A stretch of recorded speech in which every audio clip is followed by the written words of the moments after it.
Semoga dalam keadaan sehat walafiat. Amin ya rabbal alamin. Pagi hari ini kita akan membahas tentang fikih darah wanita. Sebelum membahas ini, mungkin ada ibu-ibu yang sudah menopause atau sudah tidak haid lagi, atau semuanya sudah masih segar. Alhamdulillah masih ada Mbak Arum, Mbak Tari ya sudah menopause ya. Tapi memang hukum dari belajar fikih darah itu hukumnya fardhu ain, sama seperti halnya seperti hukum menjalankan sholat lima waktu. Jadi mau kita haid, mau kita sudah nggak haid pun tetap wajib mempelajari fikih darah. Karena nanti kita mungkin suatu saat akan mengalami yang namanya istihadhah. Istihadhah itu seperti darah penyakit. Nauzubillah, mungkin ada yang pernah mengalami, kok saya tidak haid, tidak melahirkan, tapi kenapa keluar darah dari kemaluan. Nah, itu perlunya kita mempelajari fikih darah wanita. Ada 3 jenis darah yang keluar dari kemaluan wanita atau dari farji wanita. Ya, ada 3 jenis darah yang keluar dari farji wanita. Yang pertama adalah darah haid. Yang kedua darah nifas. Yang ketiga adalah istihadhah. Simpelnya, darah haid itu disebabkan karena dalam kondisi kita sehat. Disebabkan kondisi sehat, bukan karena kita melahirkan, bukan karena suatu penyakit. Jadi memang keluar karena memang sudah siklus fitrahnya seorang wanita mengeluarkan darah haid setiap bulannya. Tidak ada yang bisa menahannya kecuali Allah Subhanahu wa taala. Meskipun pakai pil, meskipun pakai penunda haid lainnya, kalau Allah berkehendak keluar biasanya bocor juga. Nah, ini tidak ada yang mengira kita mau keluarnya hari Selasa jam berapa, tidak ada yang tahu. Mungkin kita sudah siap-siap mau sholat, Bu. Pernah nggak? Sudah mau sholat, tiba-tiba apa? Ya lah, kok ada darah ketika membersihkan vagina dari buang air kecil misalkan. Nah, ini. Kalau yang kedua, nifas, insya Allah semua kita sudah pernah mengalami ya, yang sudah nikah, sudah punya anak. Nah, nifas ini disebabkan karena melahirkan. Jadi yang pertama apa tadi, Bu? Haid, disebabkan kondisi sehat. Yang kedua, nifas, sebab melahirkan. Yang ketiga, istihadhah. Berarti kalau istihadhah adalah tidak dalam kondisi haid, tidak dalam kondisi nifas. Nah, simpelnya itu. Nanti akan ada penjabaran lebih rincinya lagi. Dalil dari pensyariatan haid itu ada di dalam surat Al-Baqarah ayat 222. Wa yas'alunaka 'anil mahidhi. Mereka bertanya kepadamu tentang haid. Qul huwa adha. Katakanlah haid itu adalah suatu kotoran, suatu kotoran atau penyakit yang kotoran. Fa'tazilun nisaa fil mahidhi. Maka hendaklah kamu menjauhkan diri dari wanita ketika wanita itu sedang dalam kondisi haid. Wala taqrabuhunna hatta yatahurna. Maka jangan dekatilah wanita itu sampai dengan dia bersih atau suci. Bersih di sini maksud yang mendekati ini penafsirannya adalah menjima atau menyetubuhi, seperti itu. Bukan maksudnya ketika wanita lagi haid, ayo kita jauhkan, kita asingkan, terus nanti suaminya nempel-nempelnya kalau sudah suci. Jangan. Bahkan ada waktu zaman kaum Yahudi itu kalau wanitanya lagi haid, dia nggak mau makan minum bersama wanitanya. Jadi benar-benar dianggap wanita haid itu najis, kotor, dan tidak mau didekati, tidak boleh dipeluk, tidak boleh tidur bersama. Itu pada zaman kaum Yahudi. Maka di situ nanti ada turun hadis bahwasanya isna'u kulla syai'in illa nikah. Hadis riwayat Muslim, lakukanlah segala yang kau mau terhadap istrimu kecuali nikah. Maksudnya kecuali nikah di sini adalah kecuali berhubungan badan. Nah, itu hadis ini turun sababun nuzulnya karena waktu itu kaum Yahudi pada zaman dulu memperlakukan wanita-wanitanya ketika haid seperti wanita yang najis, kotor, jadi tidak mau didekati. Bahkan suaminya nggak mau makan bersama dia, minum, duduk bersama nggak mau, kayak diasingkan. Maka ketika itu para sahabat bertanya kepada Rasulullah Shallallahu Alaihi Wasallam, apakah mereka juga harus melakukan hal-hal yang seperti dilakukan orang-orang Yahudi? Maka turunlah hadis riwayat Muslim, isna'u kulla syai'in illa nikah. Perbuatlah apapun semaumu terhadap istri-istrimu kecuali nikah ataupun berhubungan badan. Nah, maksudnya gimana? Suami itu boleh memeluk istrinya ketika haid, ketika nifas, boleh mencium, boleh tidur bersama, boleh satu selimut, boleh makan minum bersama, boleh juga melakukan hubungan suami istri asalkan, waduh, boleh juga Pak, mati.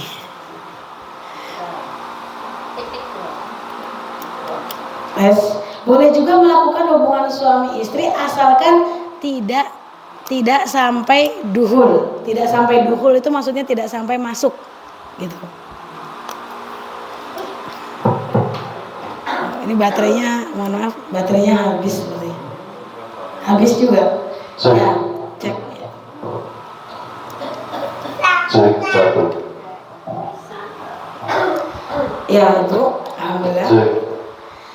Nah, jadi kalau misalkan seorang wanita lagi haid, terus misalkan suaminya kok sudah bersyahwat, sedangkan sama aja. Pakai yang biasa aja, Pak. Pakai yang biasa aja. Cek satu. Ya, jadi misalkan suaminya sudah tidak bisa menahan sampai 7 hari. 7 hari kan kelamaan ya Bu ya, Mbak Arum ya, kelamaan ya. Pengantin baru. Oh, sudah nggak baru lagi. Jadi kalau misalkan suaminya sudah pengen berhubungan suami istri tapi istrinya masih kondisi haid, boleh melakukan, boleh berciuman, boleh melakukan seperti itu, kecuali tidak boleh duhul.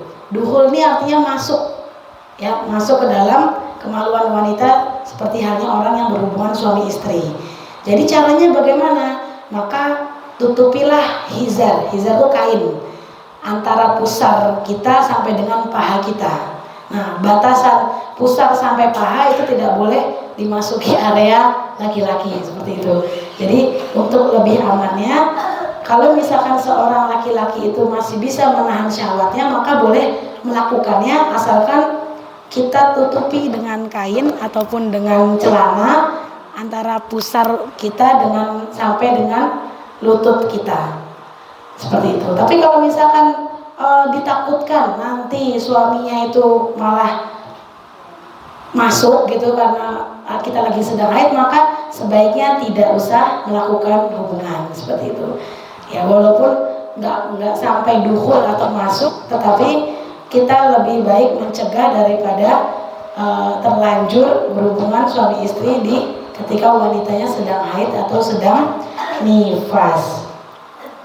Lanjutan ayatnya tadi, wala taqrabuhunna hatta yaqhurna.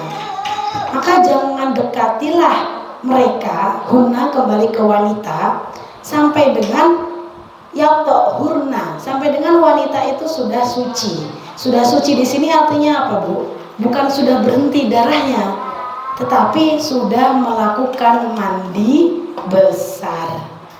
Kalau sudah berhenti darahnya, belum mandi besar, tetap tidak boleh melakukan hubungan suami istri. Jadi harus sudah suci dari mandi besar. Ya. Fa'tuhunna min haitsu amarakumullah. Ketika mereka wanita kamu sudah haid, maka dekatilah dan lakukanlah apa yang diperintahkan oleh Allah di tempat yang sudah diperintahkan oleh Allah. Apabila mereka telah suci, maka campurilah. Campurilah di sini maksudnya adalah jimalah, hubungan suami istri. Mereka itu di tempat yang diperintahkan oleh Allah kepadamu. Jadi tidak boleh melakukan hubungan suami istri di lewat dubur, lewat belakang. Jadi harus sudah sesuai perintah Allah, yaitu di pemaluan wanita yang sudah diperintahkan oleh Allah. Innallaha, sesungguhnya Allah yuhibbut tawwabina. Sesungguhnya Allah itu menyukai orang-orang yang bertaubat. Wa yuhibbul mutatahhirin. Dan Allah itu sangat menyukai orang-orang yang mensucikan diri. Nah, ini bisa dibuka ibu-ibu nanti di rumah, Al-Baqarah ayat 222. Nah, di situ. Yang tadi hadis tentang mempertegas dalam ketika sahabat Nabi bertanya apa yang harus dilakukan ketika wanitanya sedang haid, maka Nabi menjawab, isna'u kulla syai'in illa nikah. Isna'u, lakukanlah segala apa yang kau mau terhadap istrimu, kulla syai'in, apapun yang kamu mau, illa nikah. Illa di sini adalah kecuali an nikah, yaitu hubungan suami istri. Bukan maksudnya illa nikah berarti nggak boleh ya kalau lagi haid terus ngadakan akad nikah. Nah, itu salah besar. Illa nikah di sini artinya kalau orang buka terjemahan lewat Google nanti pasti keluarnya nikah itu adalah akad ya, pesta pernikahan, akad nikah. Tetapi an-nikah di sini adalah maksudnya berhubungan badan. Ya. Tapi boleh ya Bu ya, kalau mau menikahkan anaknya sedang haid boleh, tidak ada larangan. Yang penting malam pertamanya tidak boleh berhubungan seperti itu, ya. Ini akan kita bahas haid dulu, ya. Nah, ini haid, pengertian haid atau nifas. Sebelum saya jelaskan apa itu pengertian haid dan nifas, akan saya jelaskan dulu apa itu pengertian hadas. Apakah ibu-ibu tahu apa arti hadas? Hadas. Ada yang tahu? Hadas itu adalah sesuatu yang diperbuat oleh anggota badan kita yang manakala disebabkan kita dilarang untuk melakukan sholat. Nah, jadi sesuatu yang diperbuat oleh anggota tubuh kita sehingga kita dilarang atau tidak diperbolehkan untuk melakukan sholat. Hadas ini ada dua. Yang pertama hadas kecil. Ibu-ibu pasti tahu semua ya, hadas kecil apa saja Bu? Nah, buang air kecil, kentut, buang angin, terus buang. Kalau itu najis ya Bu ya, kalau kencingnya itu najis. Tapi kalau manusianya yang mengeluarkan air kencing adalah manusia yang sedang berhadas.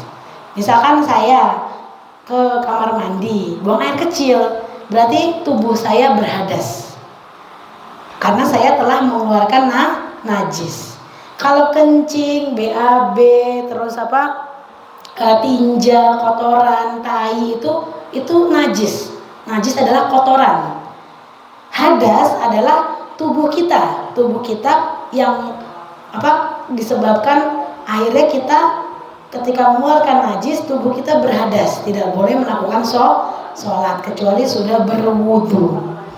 Nah, macam-macam hadas kecil itu bisa dihilangkan dengan kita bersuci dengan benar dengan air, lalu melakukan wudu seperti itu. Contohnya buang angin, buang air kecil, buang air besar, tertidur, ya. Tidur itu juga berhadas, Bu. Kita tidur, terus kita bangun-bangun kan nggak sadar nih jam berapa, kita nggak sadar, makanya kita batal wudhunya. Itu kita harus berwudhu lagi. Terus misalkan makan daging unta, atau misalkan kita nginjek kotoran tai ayam, tai apa aja, atau tai tikus, terus kita megang air kencing anak, nah itu juga kita berhadas. Habis nyebokin, atau kita memegang kemaluan kita tanpa pembatas. Nah misalkan ibu-ibu makein baju anaknya, terus kepegang kemaluan cucunya, nah itu batal, Bu. Karena kita memegang kemaluan tanpa pembatas. Kecuali kita memegangnya pakai pembatas, ada kainnya. Nah, itu hadas kecil. Bisa dihilangkan dengan berwudu. Setelah kita mensucikan diri dengan air. Yang kedua, ada hadas besar. Hadas besar apa saja? Haid, nifas, ya. Nah, ataupun dalam keadaan junub. Junub apa? Junub itu contohnya kita melakukan hubungan suami istri. Terus kalau bagi para anak-anak laki-laki apa? Ihtilam, ya Bu, ya. Ihtilam itu apa? Mimpi basah. Itu tanda baliknya seorang laki-laki. Atau juga junub lainnya, misalkan ya itu dua itu ya, melakukan hubungan suami istri dan ihtilam, yaitu mimpi basah. Nah, hadas besar ini yang mana kita diharamkan untuk sholat kecuali kita sudah melakukan mandi besar. Jadi tidak bisa kita menghilangkan hadas besar itu dengan berwudu.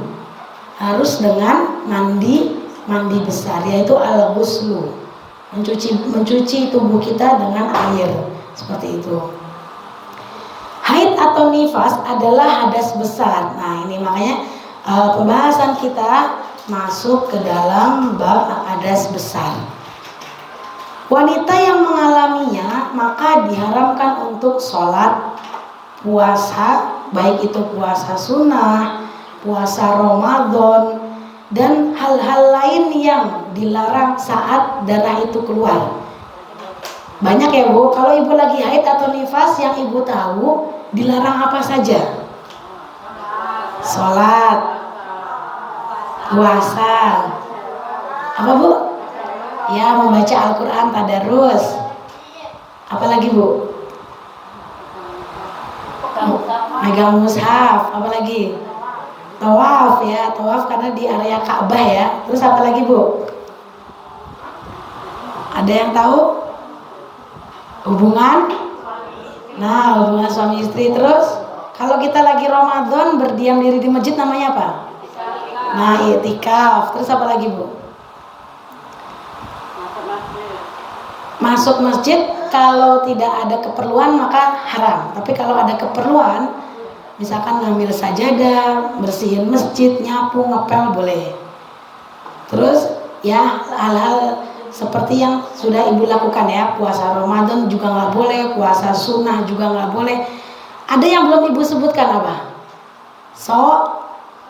Nah, sholat. Sholat itu udah benar nggak boleh. Kalau malah melakukan bukannya dapat pahala, tapi dosa. Dan dosanya dosa besar Bu. Karena kita berhadas besar. Tubuh kita sedang najis berat. Ya, jadi nggak boleh sholat. Kalau kita tetap melakukan sholat maka dosa besar. Ya. Nah itu. Jadi haid atau nifas adalah hadas besar.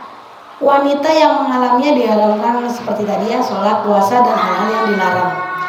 Selanjutnya istihadah. Istihadah ini bisa dialami bukan hanya wanita yang masih muda, bahkan mungkin orang yang sudah tua, sudah lansia. Terus apalagi Bu, orang yang sudah masih kecil pun juga bisa mengalami istihadah. Misalkan seorang anak kecil naik sepeda, terus kepentok kemaluannya, kepentok setang, tahu-tahu pulang-pulang nangis, ternyata di celana dalamnya ada darah. Ibunya bingung, setauku namanya darah itu cuma darah haid. Mas, kowe rasa sholat? Baru 4 tahun kok nggak sholat. Kalau tidak ada ilmunya maka dia tidak tahu kalau itu adalah darah penyakit atau istiadah. Jadi darah yang keluar tadi adalah darah kecelakaan, ya, darah bukan darah haid, bukan darah nifas. Ataupun misalkan seorang wanita sudah usia 60 tahun, nauzubillah, menderita kanker serviks. Nah, itu kemarin ada adik kelas saya kena kanker serviks. Tiba-tiba Bu, dia tuh masuk kamar mandi. Terus tahu-tahu dari vaginanya tuh keluar darah banyak banget. Kayak perongkolan-perongkolan gitu. Padahal dia nggak haid, bukan juga habis melahirkan. Ke dokter ternyata nauzubillah kena kanker serviks. Nah, jadi orang yang sakit kanker, tumor itu juga bisa keluar darah dari area kemaluannya, dan itu bukan darah haid, bukan darah nifas. Berarti itu darah apa, Bu? Istihadah. Ya, dia sakit. Gitu. Ini juga bisa dialami orang yang sehat juga, tapi dia haidnya terlalu lama. Misalkan maksimal haid itu 15 hari, sampai hari ke-20 dia masih mengeluarkan darah. Nah, ini bukan darah haid. Berarti ada yang dari hari ke-16 sampai hari ke-20 adalah darah istihadah. Bagaimana jika wanita mengalami ini? Maka harus cek ke dokter. Barangkali ada penyakit, ada kista, miom, atau nauzubillah dia memang ada penyakit hormon, stres, dan lain sebagainya. Mas guys, bilang ada itu. Ada tamu Bapak, ada yang nganter nasi. Istihadah adalah hadas yang senantiasa keluar namun tidak menghalangi dari kewajiban melakukan ibadah. Ya Bu ya, istihadah apa Bu? Hadas yang senantiasa keluar tapi tidak menghalangi seseorang itu untuk melakukan ibadah. Memang seorang yang sedang istihadah itu dia berhadas, layaknya seperti orang yang buang air kecil. Caranya gimana ketika dia mau sholat? Seperti membersihkan kemaluan dari air kencing. Cukup dibersihkan dengan air, ganti pembalutnya, ganti celana dalamnya, lalu melakukan sholat. Bagi wanita yang istihadah, 1 kali sholat wajib hanya untuk 1 kali wudhu. Misalkan sholat duhur, ya sudah, wudhu 1 kali untuk sholat duhur, tidak boleh digunakan untuk sholat asar. Itu kalau dalam keadaan istihadah. Karena bisa jadi ketika dalam sholat ternyata dia juga mengeluarkan darah. Nah, bagaimana hukumnya? Ketika sholat terus nanti keluar darah, maka darahnya dimaafkan. Artinya ma'fu. Seperti itu. Nah, hukum belajar fikih darah wanita. Izin.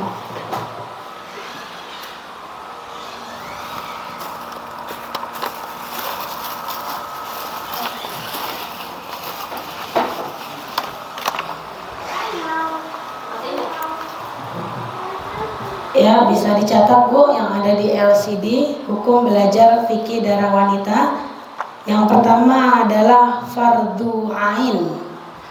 Fardu ain artinya adalah wajib. Wajib ain. Banyak contoh dalam hal fardu ain. Contohnya adalah sholat 5 waktu, sholat duhur, asar, maghrib, subuh, isya, itu masuk ke dalam hal fardu ain. Jadi wajib.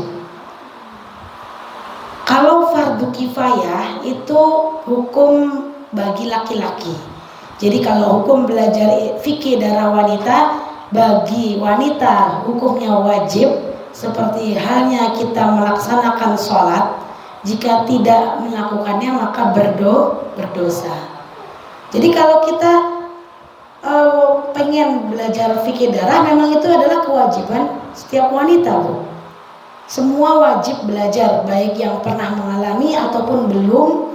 Bahkan anak saya kelas 4 SD-nya sudah belajar tentang darah wanita. Padahal dia laki-laki karena pelajaran fikih di sekolah. Yang kelak dia akan punya istri, punya anak perempuan, seperti itu.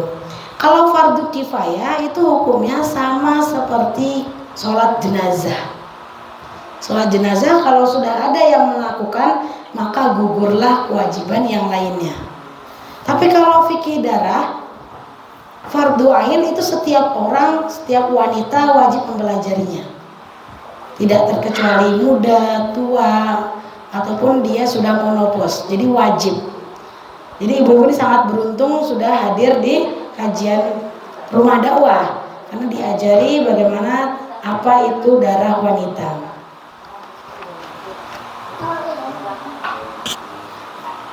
Bagaimana kewajiban wanita terhadap darahnya? Nah, kewajiban kita terhadap darah kita itu kita harus mencatat, Bu. Mencatat waktu keluar dan juga mencatat kapan berhentinya darah. Hal ini tidak bisa kita sepelekan ataupun kita remehkan karena akan berkaitan erat dalam menentukan apakah darah yang keluar itu haid ataukah darah yang keluar itu adalah istihadhah. Kalau wanita habis melahirkan sudah pasti itu adalah darah nifas. Nah, tetapi yang perlu kita pelajari di sini, yang perlu kita tekankan di sini darah tentang haid dan juga istihadhah. Wanita muslimah harus bisa membedakan jenis darah yang keluar dari farjinya. Jadi kalau misalkan, Bu, contoh darah haid, itu contohnya biasanya apa, Bu? Warnanya hitam, terbakar, terus apa? Merah, terus berbau ya. Ada ciri khasnya, Bu, ya, bau, terus apa? Biasanya kayak ada perongkolan ati itu ya. Nah, itu disertai gumpalan darah. Nah, bau dan juga kadang warnanya berubah-berubah dari hari pertama sampai hari kedua sampai hari ketujuh, berubah nggak, Bu? Berubah ya, dari yang tadinya hitam agak turun jadi kemerah, nanti turun lagi jadi keruh, terus turun lagi jadi dari coklat ya, coklat dulu, terus nanti jadi keruh, nanti jadi kekuning-kuningan seperti itu. Nah, jadi tapi kalau darah istihadhah itu biasanya mirip-mirip kayak kita darah luka. Kalau luka tuh warnanya apa, Bu, darahnya? Merah segar dan nggak bau ya biasanya, nggak bau. Darah yang kayak misalkan kita ke pisau, itu darahnya nggak bau. Tapi kalau darah haid itu baunya khas, ya ada khasnya ya baunya.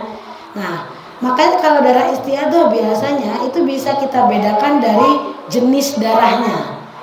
Itu biasanya dia merah seger, merahnya nggak kuat, jadi merah aja, merah biasa gitu. Ada juga darah istihadhah nanti ketika merahnya sudah berkurang bisa jadi ke warna ke coklat, ke kuning gitu. Tapi dia darahnya itu agak beda dari darah haid. Istiqra. Nah, istiqra itu seperti halnya siklus, ya, siklus wanita haid. Kalau ibu-ibu di sini kebanyakan berapa hari? 7 hari. Berapa? Ada yang 12 hari ada? Nggak ada ya? Atau ada yang cuma 3 hari? 3 hari. Kalau saya tuh 5 hari maksimal. Nah, jadi siklus istiqra wanita haid ini bisa berkurang seiring jalannya usia kita. Kalau saya dulu awal-awal waktu masih muda itu bisa sampai 9 hari, Bu. Ya bisa, tapi setelah punya anak keempat itu siklus darah saya berkurang jadi 5 hari. Bahkan pernah 4 hari itu sudah bersih. Jadi kalau hari pertama, hari kedua, hari ketiga itu banyak. Nanti hari keempat, kelima sudah tidak pakai pembalut lagi. Ya, karena sudah tidak mengalir ke pembalut, tapi masih ada di area kemaluan. Ya, betul. Istiqra adalah adat dan siklus para wanita saat haid, nifas, dan juga istihadhah. Kalau kita lagi haid, mungkin kita masing-masing punya siklus. Kalau saya 7 hari. Berarti kalau lewat dari 7 hari bukan hal kebiasaan. Berarti ada yang salah dari tubuh kita. Misalkan biasanya kita haid maksimal 7 hari, Bu. Kok tumben-tumbennya haidnya sampai 10 hari. Nah, itu gimana menyikapi ini? Kita lihat kembali ke haid sebelumnya. Haid sebelumnya berapa hari? 7 hari. Ketika seorang wanita mengeluarkan darah sampai hari ke-10, berarti hari ke-8 sampai hari ke-10 adalah istihadah. Jadi dia haidnya cuma sampai hari ke-7, nanti hari ke-8 itu sudah tidak dihitung haid. Dia wajib mandi besar dan melakukan ibadah seperti yang diperintah wanita suci. Hanya saja dia mengalami istihadah atau beradas kecil. Selanjutnya siklus wanita ketika nifas itu juga berbeda-beda. Kalau siklus saya setiap habis melahirkan itu keluarnya 30 hari. Itu sudah maksimal. Tidak pernah sampai 40 hari, itu jarang. Kalau ibu-ibu biasanya kalau melahirkan berapa lama nifas? 2 minggu, 14 hari selesai. Ada yang sampai 40 hari? Enggak ya? Tapi ada juga, Bu, yang sampai 50, sampai 60 hari, seperti itu. Ya. Itu ada juga yang sampai seperti itu, sampai 40 hari, bahkan sampai 60 hari, sampai dengan 50 hari. Para ahli fikih sepakat bahwa wanita yang sedang nifas boleh meninggalkan sholat selama nifas sampai dengan 40 hari, kecuali jika mereka mendapati darahnya berhenti sebelum 40 hari. Jadi kemarin saya pernah ada pertanyaan, dulu saya itu haid cuma 20 hari misalkan. Tapi dulu saya nifas 20 hari. Tapi karena saya taunya nifas itu 40 hari, ya saya nggak sholat selama 40 hari. Kata dia gitu.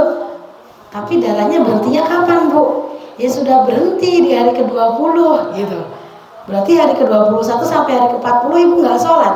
Enggak, karena saya taunya harus nggak sholat 40 hari. Nah, seperti itu. Jadi kalau tidak belajar fikih darah akan banyak sekali terjerumus ke hal-hal yang dilarang oleh agama. Orang seharusnya dia sholat, tapi kok malah meninggalkan sholat. Nah, jadi perintah boleh meninggalkan sholat selama 40 hari ini hanya bagi yang darahnya keluar terus sampai hari ke-40. Tapi kalau darahnya keluar sebelum hari ke-40 dan sudah berhenti, maka di saat darah nifas itu berhenti, maka dia wajib mandi besar dan wajib melakukan ibadah seperti sholat, seperti itu. Tapi ada juga pendapat yang berkata bahwasanya haid itu boleh sampai 60 hari, batasan maksimal. Dikembalikan lagi ke dalam siklus wanita. Kalau memang kebanyakan wanita dari zaman Nabi sampai dengan sekarang itu 40 hari, kita boleh pakai patokan maksimal 40 hari jika memang kita punya kebiasaan antara 30 sampai 40 hari. Tapi kalau misalkan darahnya nifas itu keluar sampai 50 hari lebih, berarti kita ambil patokan yang maksimal 60 hari. Adat dan siklus para wanita istihadah. Nah, istihadah juga punya adat dan siklus. Contohnya seperti adik kelas saya itu, dia 15 hari haid, 15 hari istihadah. Bisa ibu bayangkan selama sepanjang darahnya keluar nggak pernah berhenti. Itu dia memang sakit ya, sakit dan tubuhnya tuh kurus gitu. Nah, kurus. Jadi kalau udah 15 hari haid berarti yang 15 hari kemudian adalah darah istihadah. Nanti jadi darahnya tuh nggak pernah berhenti.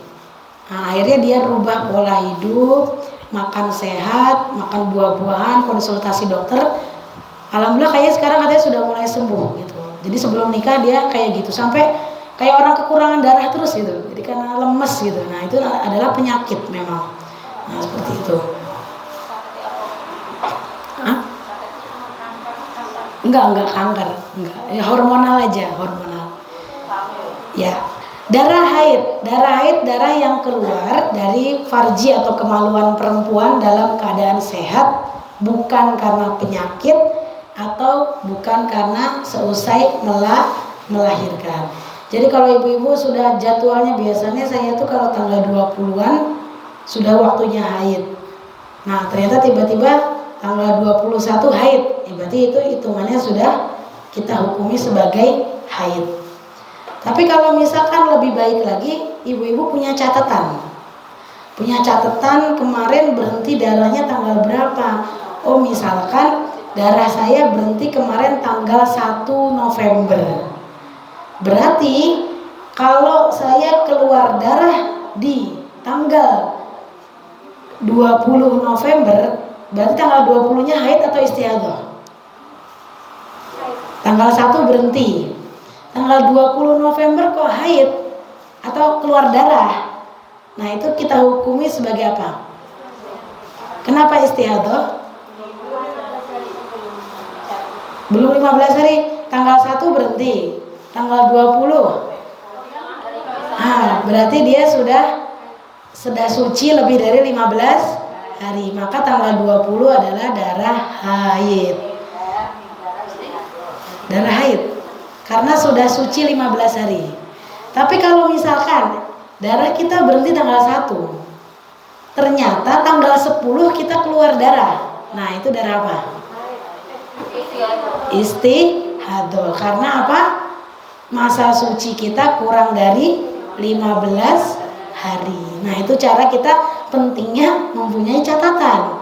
Jadi ibu harus punya catatan nih, kapan nanti kalau yang punya cucu, punya anak itu mohon diajari, mohon dibimbing ketika dia mengeluarkan darah haid.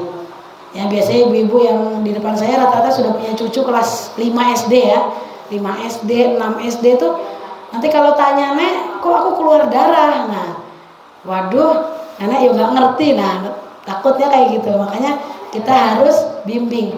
Oke, sekarang kamu punya catatan khusus, catatan darah. Kamu tadi keluar darah tanggal berapa? Oh, tanggal 1 November misalkan. Terus, "Nek, saya sudah tanggal 7 sudah berhenti." Oh ya sudah, berarti tulis tanggal 7 November darah berhenti. Berarti nanti kamu punya catatan lagi, bulan depan keluar darah tanggal berapa, terus dihitung sudah suci 15 hari atau belum, seperti itu. Ada 4 syarat darah haid ibu-ibu. Ada 4 syarat darah haid. Yang pertama, darah keluar setelah wanita ataupun perempuan berusia minimal 9 tahun kurang dari 16 hari hijriyah. 9 tahun kurang 16 hari hijriyah. Nah, jadi kalau misalkan 9 tahun dia keluar darah haid, biasanya kalau 9 tahun tuh kelas berapa SD, Bu? 4 ya? Kelas 3 ya? Kelas 3, iya. Jadi kelas 3 kalau sudah usia 9 tahun dan dia haid, itu hukumnya sudah haid. Ya, apalagi zaman sekarang itu anak-anak sudah baliknya terlalu cepat ya. Ya, tapi sebenarnya itu bukan karena mereka kebanyakan hormon ataupun karena kebanyakan tontonan dewasa, enggak. Memang sudah ada syariatnya dalam Islam, Bu. Kalau anak usia minimal 9 tahun itu sudah boleh dihukumi sebagai wanita balik, dan jika dia mengeluarkan darah haid sudah bisa dihukumi darah haid. Nah, seperti itu. Jadi bukan karena kok biasanya waktu zaman kita lulus SMP baru haid, zaman cucu kita kelas 4 udah haid. Nah itu gak usah kaget, karena sudah ada dalam syariat Islam minimal 9 tahun sudah bisa mengeluarkan darah haid.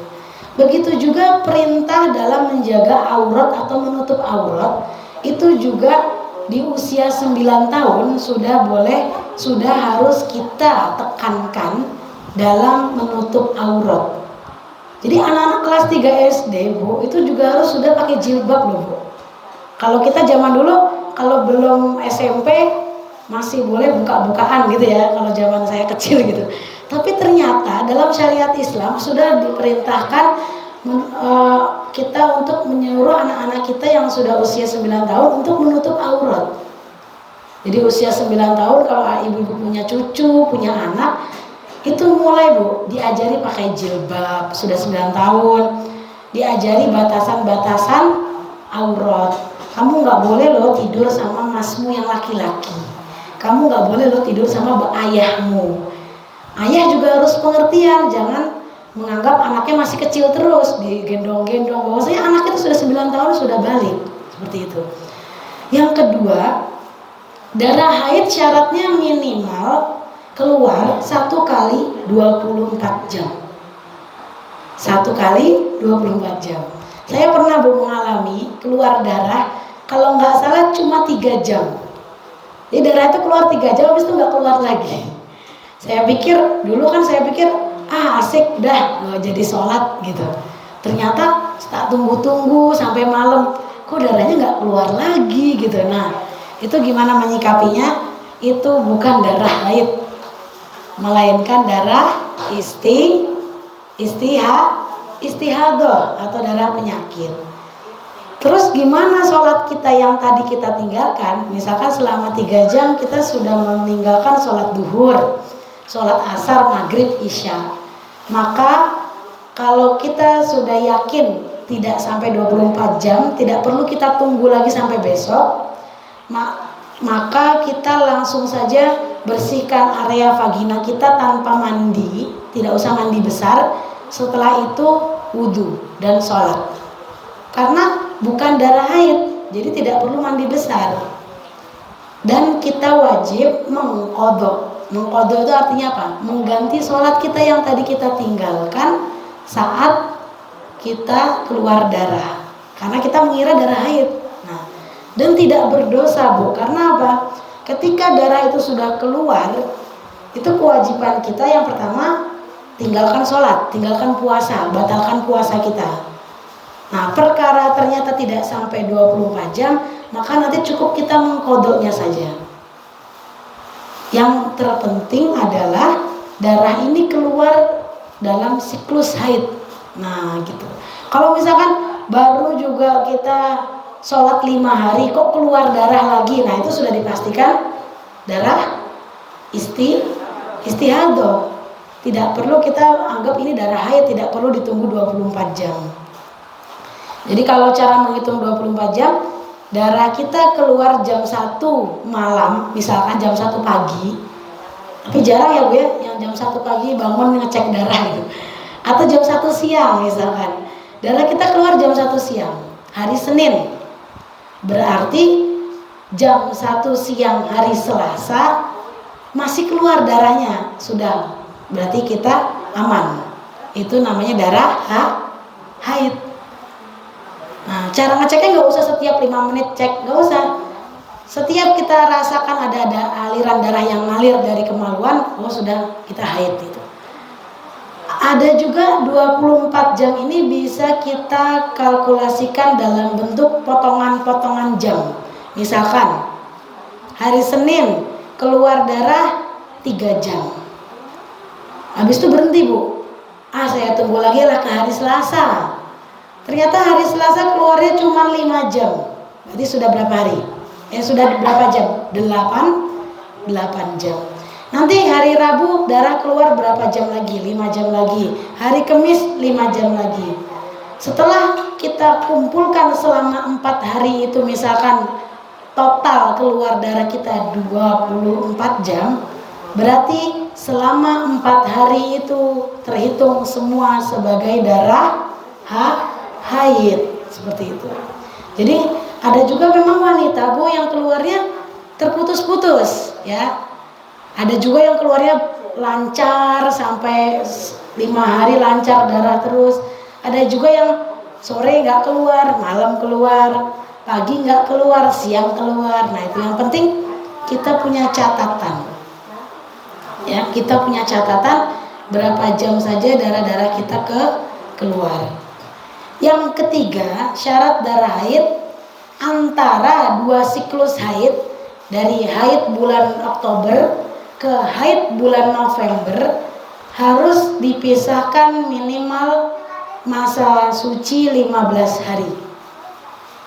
Ya, jadi kalau misalkan kita kemarin Oktober haid, tanggal berhentinya haid yang kita hitung berhentinya Bu, misalkan November berhenti darah haid tanggal 10, berarti 15 harinya tanggal berapa? 5 Desember 10 ya? 25 26 ya, 26 ya, misalkan tanggal 10 Desember keluar darah, November misalkan 10 November berhenti darah, berarti masa suci 15 harinya sampai tanggal 25. Kalau dia mengeluarkan darah di tanggal 26, berarti tanggal 26-nya boleh dihukumi darah haid, seperti itu. Jadi nggak mesti namanya haid itu harus setiap bulan. Kalau Oktober haid, ke Oktober haid lagi berarti bukan, enggak. Nah, seperti itu. Karena ada juga wanita yang 20 hari sekali mengeluarkan haid. Nah, jadi kalau kayak saya itu sholat 20 hari keluar haid, sholat 20 hari keluar haid. Jadi nggak mesti 1 bulan full seperti itu. Kenapa? Enggak harus. Yang penting kita sudah melakukan masa suci ataupun sudah sholat selama 15 hari. Ya. Karena ada juga Bu wanita yang awal bulan haid, akhir bulan haid, ada nggak? Pernah mengalaminya ibu-ibu? Awal bulan haid, akhir bulan haid, pernah nggak? Pernah ya? Itu ibu hukumi haid nggak zaman dulu? Belum tahu ya. Jadi darah haid itu bukannya patokannya 30 hari.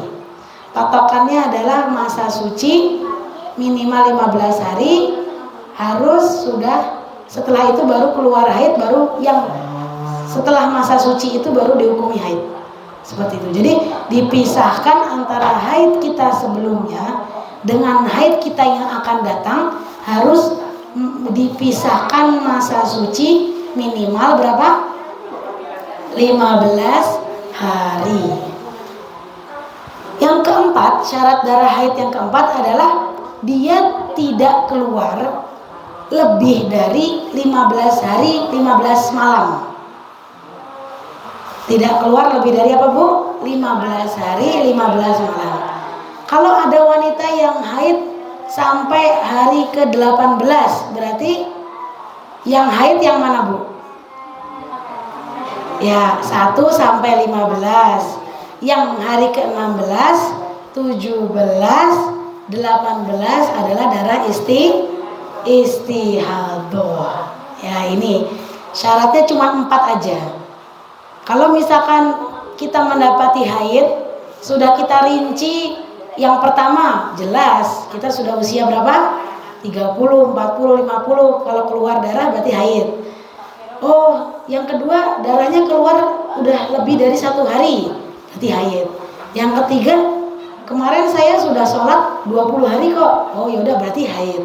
Yang keempat, oke, darah saya maksimal keluar cuma 7 hari. Ya sudah, 7 hari itu adalah haid, seperti itu. Kalau masa suci ada nggak Bu minimalnya? Tidak. Masa suci tidak, masa suci maksimal maksudnya. Masa suci ada minimalnya yaitu 15 hari, tetapi tidak ada maksimalnya. Misalkan ibu-ibu sudah telat haid 2 bulan, berarti selama 2 bulan itulah masa suci ibu-ibu. Jadi ada juga wanita mungkin yang masa sucinya sampai 3 bulan baru haid, 3 bulan baru haid. Nah seperti itu. Nah ini warna-warna darah ada 5. Bisa di ini ya, bisa ditulis ya Bu, atau di foto boleh. Warna darah itu ada 5 ya. Yang pertama adalah hitam, atau artinya adalah as-sawad. Yang kedua merah, al-humrah. Yang ketiga adalah oranye atau coklat. artinya apa? Asyukroh. Selanjutnya adalah kuning. Kuning artinya asufroh. Yang terakhir keruh. Keruh adalah kudroh. Al-kudroh itu keruh. Keruh ini warnanya seperti antara kekuning-kuningan juga hampir keputih-putihan. Nah itu. Jadi dia nggak kuning, nggak coklat, tengah-tengah, butek aja gitu. Nah itu. Jadi kalau kita mengalami keluar darah 5 warna ini, maka sudah dipastikan kelima warna ini semuanya adalah haid. Contohnya, hari pertama keluar warna apa biasa Ibu? Hitam ya, hitam. Udah hitam, bau, rasa warnanya kayak gosong gitu. Terus hari kedua warnanya merah. Hari ketiga mulai berangsur jadi coklat. Hari keempat nanti warnanya kuning misalkan. Terus hari kelima sampai hari ketujuh warnanya butek-butek gitu, keruh.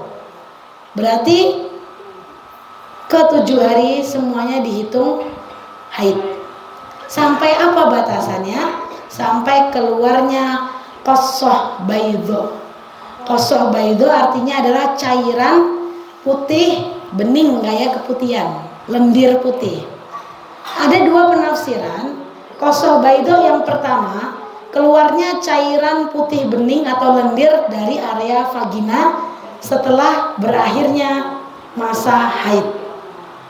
Yang kedua, qasah baydho diartikan sebagai keringnya vagina kita, tidak ada darah. Jadi sudah benar-benar kalau kita masukkan kapas dibasahi, terus ibu-ibu mohon maaf jongkok.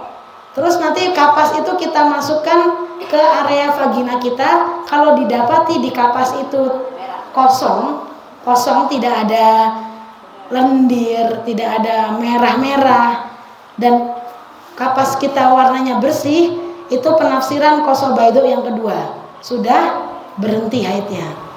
Tapi kalau misalkan keluar ada lendir, masih lendir merah, berarti masih darah haid. Nah, alhamdulillah sudah. Kita cukupkan dulu sampai dengan pengertian warna darah ya. Saya ulangi, yang pertama, darah haid adalah darah yang keluar dari farji atau kemaluan wanita dalam kondisi sehat, bukan penyakit atau seusai melahirkan. Yang kedua, darah nifas, darah yang keluar dari farji atau kemaluan wanita disebabkan melahirkan atau disebabkan kosongnya rahim dari bayi, baik itu bayinya berbentuk manusia ataupun bayinya gugur berbentuk gumpalan darah atau gumpalan daging. Jadi kalau keguguran itu sudah bisa dihukumi sebagai nifas. Selanjutnya ada darah istihadhah, Bu. Istihadhah adalah darah yang keluar bukan disebabkan oleh haid, bukan disebabkan oleh nifas. Ada 4 syarat, Bu, darah haid. Yang pertama apa tadi? Minimal usia 9 tahun kurang dari 16 Hijriah. Yang kedua, minimal 24 jam ya. Terus harus dipisahkan masa suci 15 hari dan juga masa maksimal haidnya keluar tidak lebih dari 15 hari. Ya. Ada 5 macam warna-warna darah haid. Dari yang paling kuat, yang pertama apa, Bu? Hitam, merah, coklat, kuning, dan keruh. Ya, alhamdulillahirabbil alamin. Kajian kita pada tanggal 9 November hari Sabtu pagi kita cukupkan sampai warna darah. Insyaallah nanti jika ada pertemuan selanjutnya akan kita lanjutkan ke pembahasan selanjutnya. Saya mohon maaf jika ada salah dan khilaf dari saya. Kita tutup dengan doa kafaratul majlis. Subhanakallahumma wa bihamdika asyhadu an la ilaha illa anta astaghfiruka wa atubu ilaik. Syukran jazakumullah khairan. Wassalamualaikum warahmatullahi wabarakatuh.